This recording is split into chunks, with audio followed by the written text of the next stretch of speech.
श्री शिवाय नमस्तुभ्यम। हम सबको पता है कि 28 अक्टूबर को कार्तिक मास में पड़ने वाली जो एकादशी का पर्व है वो आ गया है।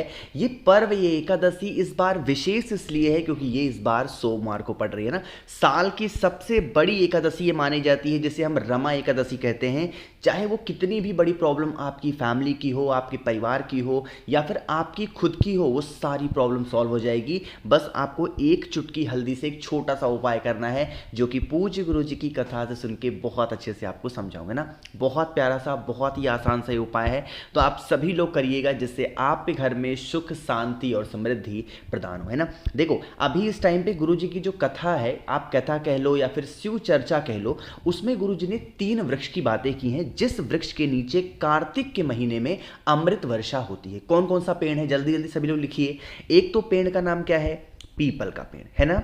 दूसरा पेड़ का नाम क्या है, बेल का पेड़। और तीसरा पेड़ का नाम कौन सा है, वो है आंवले का पेड़, है ना। तो आपको इन्हीं तीनों वृक्ष में से किसी भी एक पेड़ के नीचे जाना है और छोटा सा उपाय करना है। अब हम समझते हैं कि हमें कौन कौन सी चीजों को लेना होगा। इस उपाय के लिए हमें मात्र 1 चुटकी हल्दी लेनी है, इससे ज्यादा मत लेना। बस आपको 1 चुटकी हल्दी लेनी है, साथ ही साथ सुगंधित वस्तु। ऐसा शिव महापुराण में लिखा है सुगंधित वस्तु, वहां इत्र का जिक्र नहीं है, लेकिन हमें क्या करना है, इत्र लेना होगा, ठीक है ना। फिर एक आप तांबे का लोटा ले लो, उसके अंदर जल भरो। कार्तिक मास का स्नान दान का दिन है, तो आपको इस जल के अंदर क्या डालना होगा, गंगा जल डालना अनिवार्य है, ठीक है ना। उसके बाद में आपको इसके अंदर 1 चुटकी हल्दी डालनी है, साथ ही साथ आपके पास में जो इत्र है उस इत्र की 2 से 4 बूंदे इसी कलश में डाल देना, है ना। फिर आप इस कलश को उठाना और उठाने के बाद में जो मैंने 3 वृक्ष आपको बताए हैं उनमें से कोई से भी एक वृक्ष के नीचे जाना, तीनों के नीचे नहीं जाना है। या तो आप पीपल पेड़ के नीचे चले जाओ, या तो जो आपके घर के अंदर बेल का पेड़ हो, बाहर बड़ा सा पेड़ हो, बेल पेड़ के नीचे जाओ, या तो आंवले का जो वृक्ष है उसके नीचे जा करके और वही हल्दी और इत्र का जो जल होगा अगर आप समर्पित कर देते हैं तो आपके घर में कभी संकट नहीं आएगा। अब एक चीज का ध्यान रखिएगा, आप अपने साथ एक कमल गट्टा, यहां कमल गट्टे की माला नहीं लेनी है, सिर्फ एक सिंगल कमल गट्टा लेके जाना। जिस भी वृक्ष के नीचे आप उपाय कर रहे हो, चाहे वो पीपल का पेड़ हो, चाहे वो बेल का पेड़ हो, चाहे वो आंवले का पेड़ हो, उस पेड़ के नीचे पहले कमल गट्टे को रख देना और अपना जो मुख रखना ना वो ईस्ट डायरेक्शन रखना। कौन सी दिशा में रखोगे, पूर्व दिशा में रख करके, और जब जल आप इस कमल गट्टे के ऊपर समर्पित करोगे तो ओम नमो भगवते वासुदेवाय का स्मरण करके करना। जो भी व्यक्ति कार्तिक मास में पड़ने वाली सोमवार को जो एकादशी पड़ती है उस दिन इस उपाय को करता है तो उनके घर में धन संपदा बहुत ज्यादा होती है, मां लक्ष्मी का वास तो हमेशा बना रहता है ना। तो भूलना नहीं है किसी को, हर व्यक्ति को, हर इंसान को इस उपाय को जरूर करना होगा, ठीक है ना। चलो, तो पहला उपाय आपको समझ में आ गया है, आगे बढ़ते हैं। अब इस वीडियो के हम लोग अपने दूसरे उपाय की तरफ, जो कि आपको करना है शमी के पत्ते के साथ में ना। देखो जब भी हम शमी के पत्ते की कोई से भी बात करते हैं तो आपके दिमाग में बस एक ही चीज होनी चाहिए कि भैया पक्का ये उपाय किसके लिए होगा, रोग मुक्ति के लिए ना। जैसे मान लो कि घर में कोई भी ऐसा व्यक्ति है, चाहे वो बूढ़ा है या फिर कम एज का है, जैसा भी है, बीमारियां बहुत ज्यादा है ना। मतलब दिन की शुरुआत आपकी कैसे होती है, मेडिसिन खा के, दवा खा के। तो आपको लेना है 2 शमी के पत्ते। क्या लोगे, 2 शमी के पत्ते लेना, साथ ही साथ आपको 2 ही कमल गट्टे भी लेने। यहां माला नहीं लेनी है, हमें सिर्फ 2 कमल गट्टे लेने हैं। और उसके बाद में तांबे के लोटे में आपको जल भरना है। कार्तिक मास का स्नान दान का दिन है तो क्या डालोगे, गंगा जल डालना अनिवार्य होगा, ठीक है ना। गंगा जल डाल देना। आपके पास में कितने शमी के पत्ते हैं और कितने कमल गट्टे हैं, 2 शमी के पत्ते और 2 कमल गट्टे।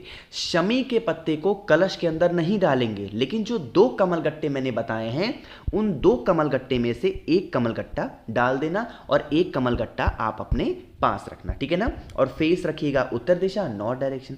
तरीका समझने की कोशिश करते हैं। अब जैसे जो भी चीजें आपके पास में हैं, ठीक, जो शमी का पत्ता है सबसे पहले उसे समर्पित कर दो।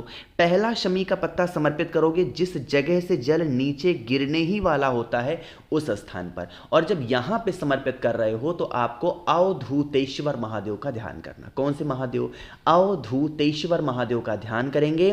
साथ ही साथ जो दूसरा शमी का पत्ता होगा उसको पहले महादेव के शिवलिंग के ऊपर चढ़ाना और फिर उसी शमी के पत्ते के ऊपर जो 1 कमल गट्टा आपके पास में बचा है उसको उसको रख देना, है ना। बाकी जो कमल गट्टे वाला जल होगा वो पूरा का पूरा जल इसी कमल गट्टे के ऊपर माता रिद्धि सिद्धि का स्मरण करोगे, साथ ही साथ अवधूतेश्वर महादेव का ध्यान करेंगे। और जब जल चढ़ा रहे हो तो महादेव से यही विनती करेंगे, हे शिव शंभु भोलेनाथ, हमारे घर में इस तरीके से समस्या है, इस तरीके से प्रॉब्लम होती है, आप हमारे घर की इस समस्या को दूर करें। अपने घर की रोग बीमारी बता देना और फिर जल चढ़ाना। अब मेरी बात सुनिएगा, जो एक कमल गट्टा आपने कलश के अंदर डाला था उसको मत उठाना, लेकिन जो दूसरा कमल गट्टा था, इस दूसरे कमल गट्टे के ऊपर जो आपने जल चढ़ाया, इसको उठा के घर पे लेके जाना। जो व्यक्ति बीमार होगा उसके सर से लेकर के पैर तक आपको 7 बार ओम नमो भगवते वासुदेवाय का स्मरण करके घुमा लेना और फिर उसी कमल गट्टे को अगले दिन आंवले वृक्ष के नीचे रख करके चले आना। इससे क्या होगा, जो भी व्यक्ति घर में आपके काफी दिनों से बीमार पड़ा है, उसकी बीमारी ठीक नहीं हो पा रही है, तो उसकी बीमारी ठीक जरूर हो जाएगी, है ना।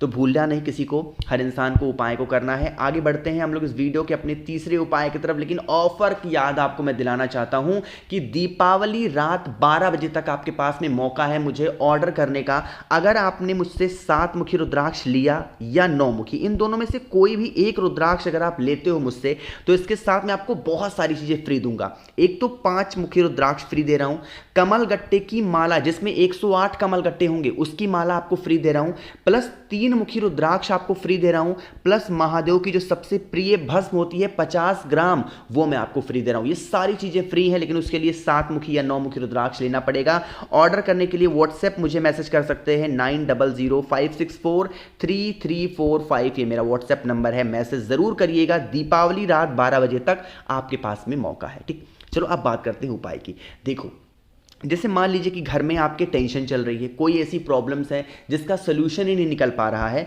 तो आप इस उपाय को करेंगे, चाहे वो कितना भी बड़ा कष्ट हो आपके परिवार का ना, इस उपाय को करिएगा। इसके लिए एक छोटी सी कटोरी ले लो, ठीक है ना। इस कटोरी में हमें 2 से 3 चीज़ों को डालना है ना। सबसे पहले आपको इस कटोरी के अंदर जल भरना। अब देखो, कोई जरूरी नहीं है कि कटोरी ही हो, है ना, ग्लास भी ले सकते हो, लोटा भी ले सकते हो, बट कटोरी लोगे तो आपके लिए आसानी होगी, ठीक है ना। ऐसे कटोरी लिया, उसके अंदर जल भरा, जल के ही अंदर स्नान दान चल रहा है कार्तिक मास का, क्या डालोगे, गंगा जल डालेंगे। और ये सब कुछ डालने के साथ में आपके पास में एक और चीज होनी चाहिए जिसको हम लोग बोलते हैं केसर। क्या होगा, केसर। मार्केट में इजीली अवेलेबल है, 5-10 रुपए में, 15 रुपए में मिल जाएगा आपको केसर। तो केसर लीजिएगा और केसर को उसी जल के अंदर डाल देना। आधे घंटे तक इस जल को ऐसे का ऐसा ही छोड़ देना।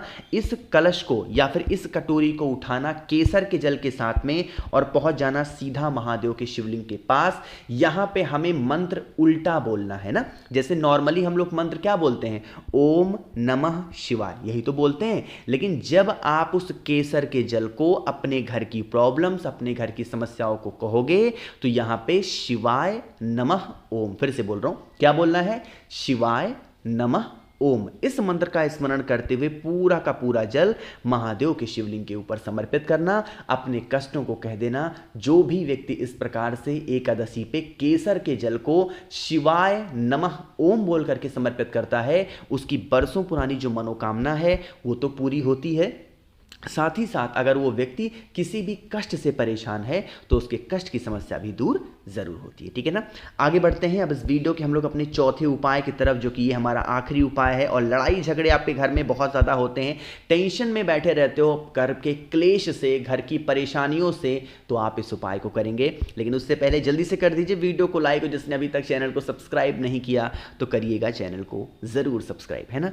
देखो, इस उपाय के लिए हमें कौन सी चीज़ों की ज़रूरत पड़ेगी। सबसे पहले तो आपको मूंग के दाने लेने हैं ना, इससे ज़्यादा मत लेना, बहुत थोड़ा सा मूंग का दाना लीजिएगा। और एक चुटकी आपको काला तिल लेना है ना, काला तिल की मात्रा ध्यान रखिएगा, एक ही चुटकी लेंगे, इससे ज़्यादा काला तिल भी मत लेना। और फिर एक तांबे का लोटा लीजिएगा, उसके अंदर आपको जल भरना है। जल के अंदर काले तिल को डाल देना, लेकिन मूंग के दाने को नहीं डालेंगे। और फिर इन सभी चीज़ों को लेके पहुंच जाएंगे महादेव के शिवलिंग के पास में। जो मूंग का दाना था, भोले शंकर की सबसे प्रिय पुत्री, सबसे छोटी पुत्री जिनका नाम है माता अशोक सुंदरी, उन्हीं के स्थान पे हाटकेश्वर महादेव, कौन से महादेव, हाटकेश्वर महादेव के नाम से चढ़ा करके जब जल चढ़ा रहे हो महादेव के शिवलिंग के ऊपर, तो उस व्यक्ति का नाम और गोत्र बोल के समर्पित करने से हमारे घर की जो प्रॉब्लम्स होती हैं, जो समस्या होती है, वो सारी समस्या दूर जरूर हो जाती है ना। तो करके जरूर देखेंगे इस उपाय को। बाकी मैंने कोशिश की आप सभी को अच्छा समझाने की। ऑफर का लाभ उठाना है तो मुझे जल्दी से मैसेज कर दीजिएगा 9005643345। दीपावली रात 12 बजे तक आपके पास में मौका है। बाकी वीडियो पसंद आई हो तो लाइक करिएगा। कुछ पूछना है, नहीं समझ में आया, नीचे कमेंट सेक्शन में पूछ सकते हैं। और मेरे जितने भी भाई बहन आवाज मेरी पहली बार आज सुन रहे हैं, चैनल को जरूर सब्सक्राइब करेंगे। श्री शिवाय, नमस्तुभ्यं।